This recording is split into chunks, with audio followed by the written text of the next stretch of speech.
Arestado ang isang lalaking wanted sa kasong pagpatay sa isa pang lalaki sa Tondo, Maynila. Paliwanag ng akusado, dinipensahan lang niya ang sarili. May unang balita si EJ Gomez. Huli ka namin base sa warrant, ha?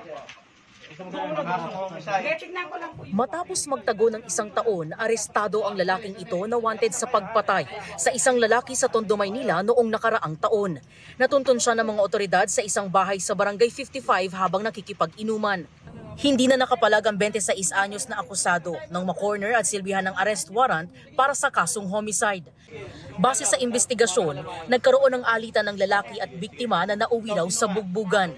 Sa kuha ng CCTV ng barangay, kita na nag-aambaan ang dalawa.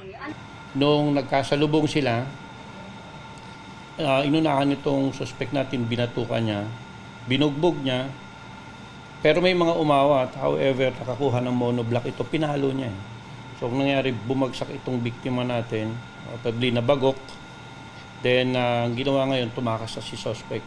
Giit ng suspect, dinipensahan lang niya ang kanyang sarili. Nung bumubunot po siya ng kutsilyo, dinipensahan ko lang po yung sarili ko para pukulin yung bangko sa kanya.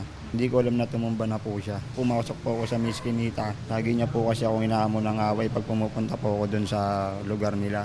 Ayon sa pulisya, naawat pa ng ibang residente ang dalawa at nakauwi pa raw sa bahay ang biktima.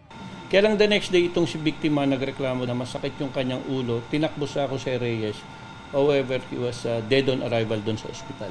Nasa kustodiya ng Manila Police District ang akusado habang hinihintay ang commitment order ng korte. Sinisika pa namin kunan ng pahayag ang pamilya ng biktima. Ito ang unang balita. EJ Gomez para sa GMA Integrated News. Mga kapuso, para una ka sa mga balita, mag-subscribe sa GMA Integrated News sa YouTube. Sa mga kapuso abroad, subaybayan niyo po kami sa GMA Pinoy TV at sa www.gmanews.tv.